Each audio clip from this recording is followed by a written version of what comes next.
Super. Alors, maintenant qu'on a vu le schéma de la base de données, on va s'intéresser aux données qui s'y trouvent. Donc, on va s'intéresser plus particulièrement à comment est-ce qu'on fait pour retirer ces données-là, comment est-ce qu'on fait pour taper dans une base de données pour obtenir certaines informations. En fait, c'est tout simplement comment est-ce qu'on fait des requêtes sur cette base de données. Alors aujourd'hui, on va uniquement utiliser des bases de données qui sont déjà constituées, c'est-à-dire on ne va pas faire de l'écriture, on va juste faire de la lecture. Tout ce qui est écriture, on verra ça demain.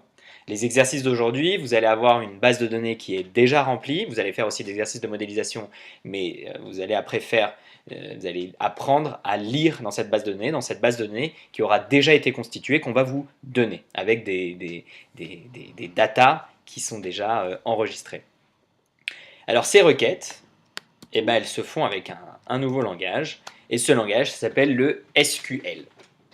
Alors le SQL, sans plus tarder, on va voir à quoi ça ressemble. Ça ressemble à ça. Alors, là, on va commencer tranquillement. Qu'est-ce qu'on me demande? On me demande, je veux obtenir le nom complet de tous les patients. Voilà, j'aimerais écrire une requête, c'est celle qui est écrite juste sur l'écran. Je veux écrire une requête qui me permet d'obtenir le nom complet de tous les patients.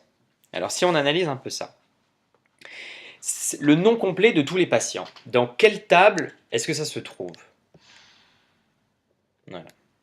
A priori, c'est la table patient, évidemment. C'est là qu'on trouve la colonne first name et la colonne last name, qui permettent de constituer le nom complet du patient.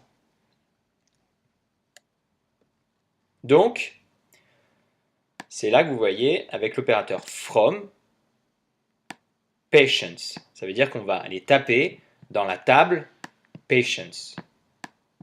Et qu'est-ce qu'on va aller, quelles informations on va demander dans cette table patients? On va demander deux colonnes uniquement.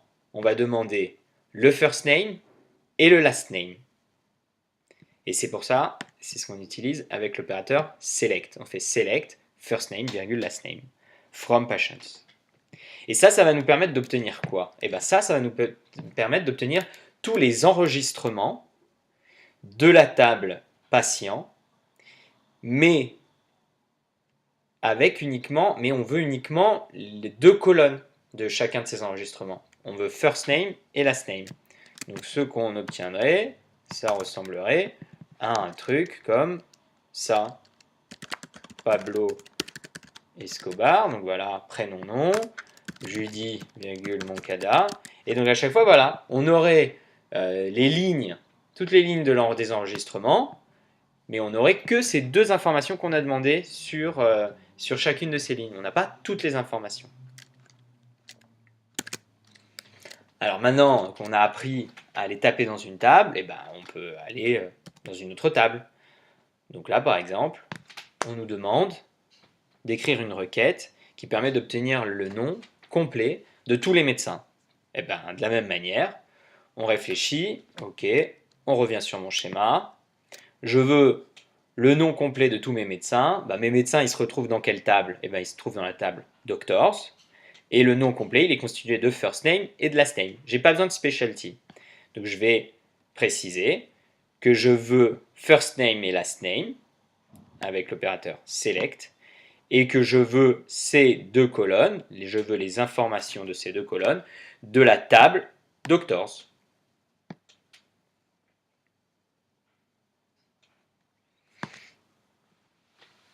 Alors maintenant, imaginons, là c'est facile, hein, first name, last name, imaginons que je veux toutes les informations de chaque ligne, c'est-à-dire là, pour les docteurs, je veux first name, last name et specialty. C'est assez facile, vous me diriez, on fait virgule et puis on écrit specialty. Mais maintenant, imaginez, vous avez 50 colonnes. Dans ce cas-là, c'est un peu fastidieux de tout écrire. Évidemment, il y a un moyen beaucoup plus rapide. On utilise étoile. Voilà.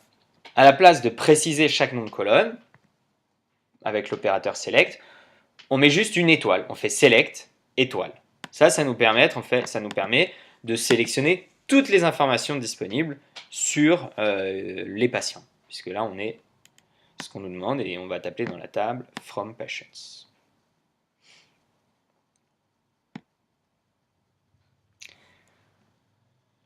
Alors maintenant, imaginons que dans cette table patient, on a 1 million d'entrées. Il y a 1 million de patients qui sont déjà passés par cet hôpital, donc la base de données elle est gigantesque. On aimerait pouvoir sélectionner uniquement une certaine partie, on aimerait pouvoir avoir un sous-domaine. Vous voyez par exemple dans votre Excel, lorsque vous avez un peu trop de données, en général, ce qu'on fait, voilà, patient, docteur, eh ben, on fait un tri, n'est-ce pas? Je veux que, voilà, on fait données, on rajoute les filtres, on fait pas un tri, on fait un filtre. Et là, on dit, je veux que les psychiatristes, voilà. Et là, ça me permet d'obtenir que les psychiatristes. Et de la même manière, on va pouvoir faire un filtre pour obtenir un sous-ensemble d'une table. Et c'est grâce à l'opérateur where. Donc là, ce qu'on nous demande, c'est ok, je veux obtenir tous les patients qui ont 21 ans. Dans ce cas-là, on reprend toujours la même structure qu'on connaît. Select, étoile, puisque je veux toutes les infos. From patients, parce que c'est l'information, elle est dans la table patients. Et là, on va rajouter l'opérateur where. Et on va poser comme condition age égale 21. Et ça va nous permettre d'obtenir un sous-ensemble où il n'y aura que les patients qui ont spécifiquement 21 ans. C'est clair? Ok. Donc cette condition, elle peut porter sur une integer, mais elle peut aussi porter avec une string. Donc là, on veut les médecins qui ont une spécialité de chirurgie cardiaque. Et dans ce cas-là, on écrit where specialty égale cardiac surgery.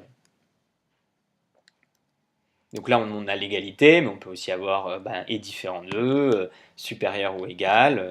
Vous connaissez tout ça.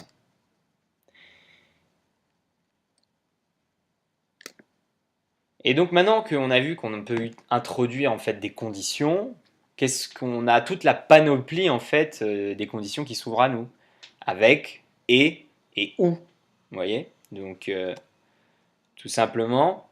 Ah non, pardon, excusez-moi. D'abord, là on a sélectionné, on a trié que ceux qui ont cette spécialité particulière, mais imaginons qu'on veut ceux qui ont la spécialité chirurgie, c'est-à-dire ceux qui ont dans leur nom de spécialité, ceux qui a dans la case spécialité, il y a écrit le mot surgery. Et on va utiliser en fait, on va aider l'opérateur where avec un petit opérateur like qui va nous permettre de dire ça ressemble à surgery. Et comment est-ce qu'on fait pour ça? On le met toujours entre guillemets et on met pourcentage surgery. Qu'est-ce que ça veut dire? Ça veut dire que avant il peut y avoir écrit n'importe quoi, je m'en moque, tu me prends cet enregistrement si dans la case spécialité, il y a surgery. Si on avait mis le pourcentage après, dans ce cas-là, ça aurait été surgery, ou on peut les mettre des deux côtés, c'est comme on souhaite. Donc ce que je voulais dire tout à l'heure, c'est que une fois qu'on a compris qu'on peut poser des conditions, on a toute la panoplie des conditions telles qu'on les connaît, avec le et le ou. Donc par exemple là, je veux tous les médecins, mais je veux deux conditions particulières. Je veux que ce soit des médecins qui soient chirurgiens cardiaques et je veux qu'ils s'appellent Steve. Dans ce cas-là, de la même manière que ce qu'on a fait auparavant, on écrit where specialty égale cardiac surgery and first name égale Steve.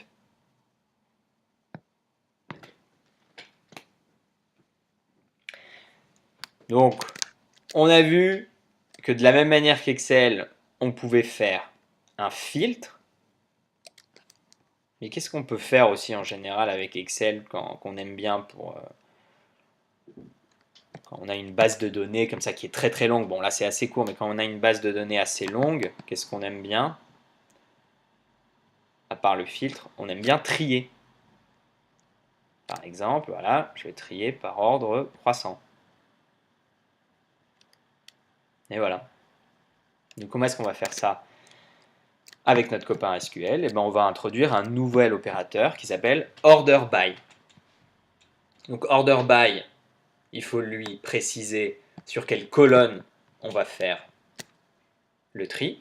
Ben là c'est age, puisqu'on veut trier les patients selon leur âge.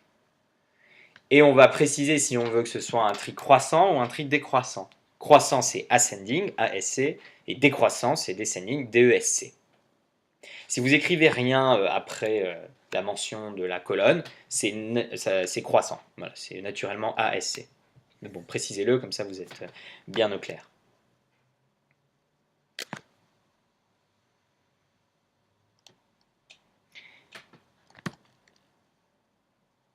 Une fois qu'on a trié ça, on veut aussi potentiellement compter le nombre d'entrées que l'on a. Donc là, évidemment, avec Excel, comment est-ce que vous ferez ça? Vous pouvez faire un truc comme ça pour sélectionner. Là, vous avez un compte, ou bien vous avez la fonction count, non? Compte, quelque chose comme ça, je ne sais plus. Bon, et ben de la même manière dans SQL, vous avez la possibilité de compter le nombre d'entrées au sein d'une table. Et c'est un select particulier, c'est select count, entre parenthèses étoiles, from doctors. Donc ça me permet de savoir combien de docteurs est-ce que j'ai. Par exemple, dans ma table de données, là, si je reprends mon exemple d'Excel, on demande voilà, combien de médecins j'ai. Et bien, qu'est-ce que ça va me renvoyer comme information?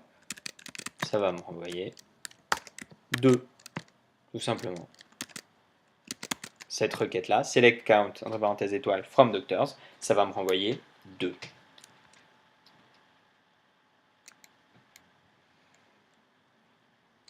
Alors maintenant qu'on sait compter, on va un peu combiner toutes les choses qu'on a déjà vues.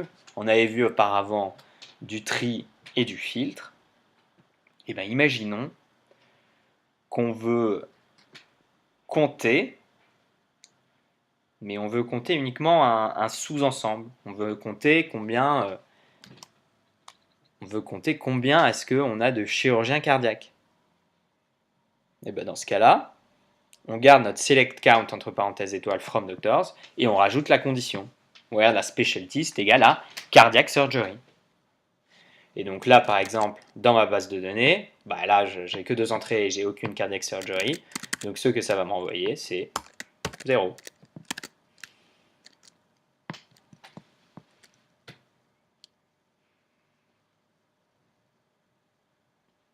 Et maintenant, imaginons qu'on veut, sans mentionner que la spécialité c'est cardiac surgery, je veux compter mes médecins par spécialité. C'est-à-dire, je veux savoir combien est-ce que j'ai d'ORL, combien est-ce que j'ai de psychiatres, combien est-ce que j'ai de chirurgiens cardiaques. Et bien dans ce cas-là, on utilise un nouvel opérateur qui s'appelle group by. On mentionne par quelle colonne on veut grouper. Là, c'est specialty, donc on veut grouper by specialty.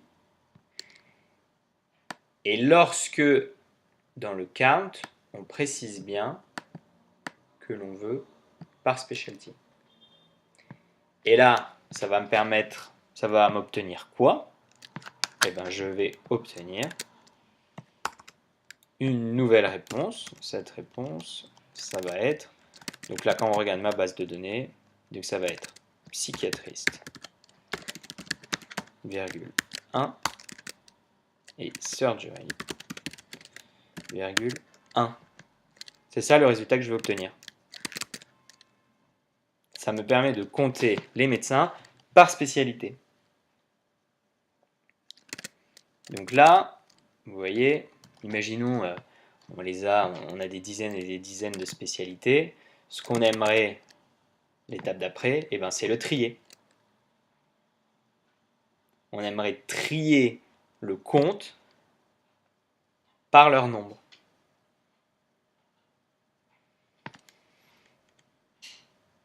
Alors, pour faire ça, on utilise un order by, celui qu'on a déjà vu. Mais on a besoin quand même de faire un petit truc particulier, c'est de rajouter ce as. Pourquoi? Parce qu'en fait, ce sur quoi on veut trier, c'est pas une colonne. On veut trier sur quelque chose de dynamique. On veut compter sur le comptage, on veut compter sur le résultat du compte qu'a fait la machine. Il n'y a pas dans la table docteur, il n'y a pas écrit nombre total d'entrées. Ça n'existe pas. Donc pour faire ça, on va ajouter ce petit opérateur là, asC. Donc en fait, on garde notre structure qui nous permet de compter, select count entre parenthèses étoile et virgule specialty, mais on rajoute asC. Donc ça nous permet en quelque sorte comme une variable, quoi, de dire que ça, on va le mettre dans la variable qui s'appelle C. Ça peut s'appeler Popo, hein, si vous voulez. From doctor, ça vous connaissez. Group by specialty, c'est ce qu'on vient de voir. Et là, on utilise le order by qu'on a déjà vu. Là, on veut décroissant. Et on écrit le order by, c'est quoi? À la place d'écrire le nom d'une colonne, on écrit le nom de cette variable qui est C. Ça nous permet de faire un tri dynamique. Voilà, donc là, on a vu comment est-ce qu'on faisait des requêtes sur une table. On va faire un petit récap, comme ça, de la structure. Comme ça, on est sûr de rien louper. Ok. Donc, le petit récap qu'on peut faire, c'est tous les opérateurs qu'on a vus. Alors, le premier des opérateurs, celui qu'on écrit toujours en premier, c'est select. Exactement. Ensuite, il y a où est-ce qu'on va taper, dans quelle table, donc from. Et puis après, qu'est-ce qu'on a vu? On a vu qu'on pouvait introduire une condition, c'est-à-dire je veux que les patients qui ont 21 ans. On utilise l'opérateur where. Je veux les grouper, par spécialité. Dans ce cas, c'est group by. Voilà. Et enfin, on a vu comment est-ce qu'on pouvait faire un tri. Et ce tri, c'est avec order by. Ok? Alors, ici, là, dans select, c'est quoi l'information qu'on donne? Qu'est-ce qu'on donne? On donne des colonnes, c'est ça. Une ou plusieurs noms de colonnes. Dans le from, on donne quoi? On donne une nom de table. Dans le where, c'est quoi? C'est une condition. Et on a vu qu'il pouvait y en avoir plusieurs des conditions, avec des and, des or. D'accord? C'est des conditions. Et par quoi est-ce qu'on va grouper en général? On groupe par des colonnes. Et on va trier aussi par colonne. Voilà, c'est clair pour tout le monde? Et oui, et puis après, évidemment, on a vu comment est-ce qu'on fait pour compter. Donc c'est du select count. Pardon. Voilà. Et puis après, on fait virgule et le nom de la colonne.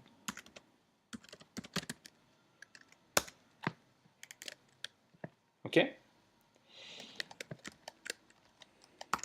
Alors ici, j'ai quelque chose, j'ai séparé parce qu'il y a un dernier opérateur qu'on va utiliser. Et c'est pour faire un truc encore plus fun, puisque là on a tapé à chaque fois que dans une seule table, hein, ou que cities, ou que inhabitants, ou que les médecins, ou que les patients. Mais là, on aimerait bien, pardon, excusez-moi, on aimerait bien taper dans deux tables, voire même plus à la fois. Alors, qu'est-ce que ça veut dire? Prenons ce schéma-là, qu'on a vu un peu plus tôt. Donc là, ce schéma-là, c'est quoi? C'est la table cities et la table inhabitants. On se rappelle qu'elles sont liées. Donc voilà, on a par exemple cette donnée. On va reprendre avec notre donnée dans notre Excel. Et là, la question qu'on nous demande, c'est donne-moi tous les habitants qui habitent à Paris. Alors, on va aller sur notre Excel des habitants. Bon, on n'en a aucun qui habite à Paris, on va en rajouter un. On va rester dans le monde des séries. Là.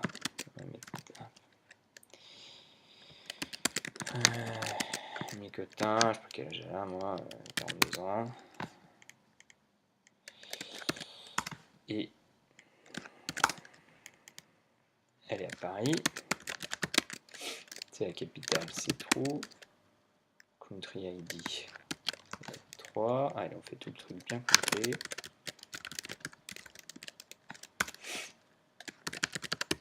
D'accord. Donc voilà. Donc là, ce qu'on nous demande, c'est de nous donner tous les habitants qui habitent à Paris. Alors, là, on est dans notre Excel. Ce qu'on fait, si on va voir Cities, Paris, c'est l'ID 3. Et dans ce cas-là, je vais prendre tous mes habitants, je fais un filtre, et je prends mes habitants qui sont dans la ville dont la City ID c'est 3. Voilà ce qu'on fait dans l'Excel. Alors comment est-ce qu'on va construire ça, à votre avis, avec notre copain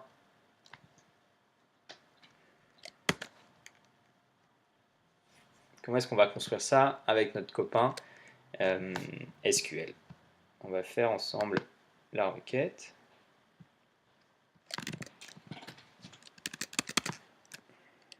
Alors, on commence par quoi?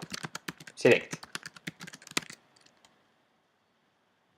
On veut all the inhabitants from Paris. Bon, select. Étoile. Dans quelle table on va taper?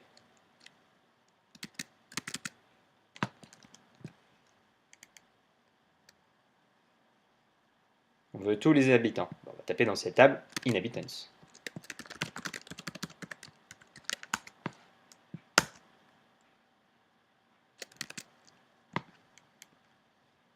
On veut ceux qui habitent à Paris. Bon, bah, vous avez vu sur l'Excel, on a fait un filtre. Donc ça veut dire qu'on va poser une condition. N'est-ce pas? Donc il va y avoir un where. Ça vous paraît logique, non?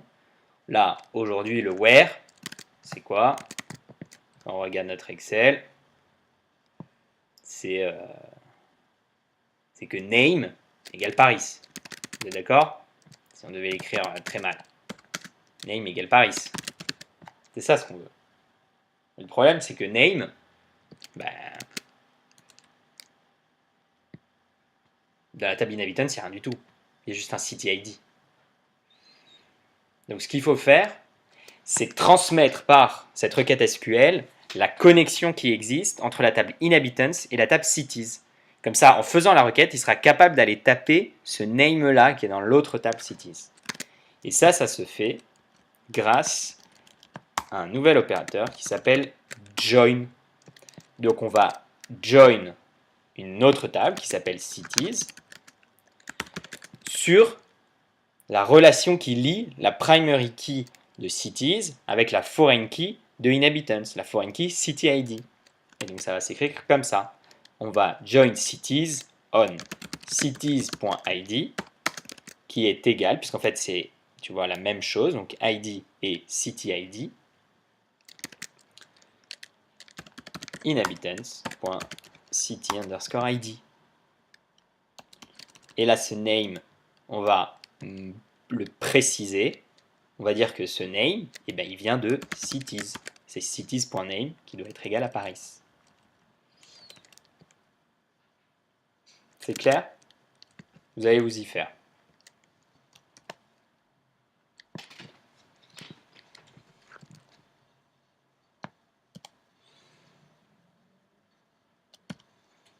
Alors maintenant, deuxième question. On nous demande, donne-moi tous les adultes qui vivent à Paris. Alors adulte, qu'est-ce que ça veut dire? Bah, ça veut dire qu'ils ont plus de 18 ans, tout simplement. Donc là, sur notre requête, bah, j'ai l'impression que on va encore un peu, on va complexifier un peu la condition. C'est-à-dire, notre where, eh ben, il va avoir un deuxième... on va avoir un end age supérieur ou égal à 18. Mais ce age, c'est un age de quelle table? C'est la table inhabitants. Donc on le précise. C'est inhabitants.age qui doit être supérieur à 18 ans. Et dans ce cas-là, ce que je vais obtenir, c'est tous les enregistrements, tous les habitants qui ont plus de 18 ans et qui vivent dans une ville qui s'appelle Paris, grâce à cette jointure avec l'opérateur join.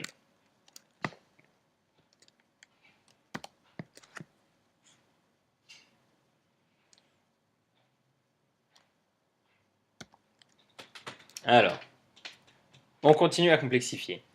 Donc là, on a joint deux tables. Mais là, maintenant, on est dans un schéma où on a trois tables. Vous vous rappelez, c'était l'exemple où on était en many-to-many, avec les patients et les médecins. Et il y a la troisième table qui joint les deux, c'est la table des consultations. Alors maintenant, ce qu'on nous demande, c'est pour chaque consultation, on veut la date de cette consultation et on veut les noms des patients et des médecins. Alors, on va reconstruire ça tranquillement. On va revenir sur le Sublime et on va construire cette requête. Alors, on veut des consultations. Donc, qu'est-ce que ça veut dire? Ça veut dire qu'on va taper dans quelle table? On va taper dans la table des consultations. Ouais, alors ça, on n'avait pas rajouté le created at, c'est comme ça que ça s'appelle. Ouais, c'est comme ça que ça s'appelle, on va le rajouter, comme ça ce sera fait. Voilà, d'accord. Donc, select, bon, il y aura plein de choses à sélectionner, on va voir ça plus tard. Select plein de choses, from la table consultation. Et là, on veut donc la date, c'est-à-dire c'est une chose qui se trouve dans la table des consultations, c'est created at, donc ça va. Mais après, on veut aussi le nom complet des patients, du patient et du médecin de cette consultation. Ben, ça, c'est dans la table patient et l'autre, c'est dans la table doctors. Donc, vous vous doutez bien, on va devoir join plusieurs tables. Donc, vous voulez commencer par quoi? On commence par patient. Donc, on va join la table patients. Sur quoi est-ce qu'on peut join la table patients? Eh bien, la même chose. Sa primary key, eh ben, elle est égale à la foreign key dans consultation qui s'appelle patient ID. Donc, on a patients.id qui est égal à consultations.patientID. Vous me suivez, hein? Donc c'est patients.id qui est égal à consultation.patientID. Et on va join la deuxième table, c'est doctors.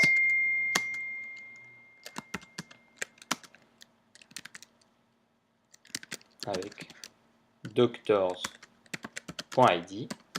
qui est égal à consultations.doctorID. Donc là maintenant, on a joint ces trois tables et on va revenir. On veut la date, le patient et les noms des patients. Alors il y a un petit truc sympa qui va nous faire gagner du temps, c'est qu'on peut mettre un petit raccourci pour le nom des tables. Voilà, patients, je vais l'appeler P, doctors, je vais l'appeler D, et ça va me permettre, je peux tout raccourcir, quoi.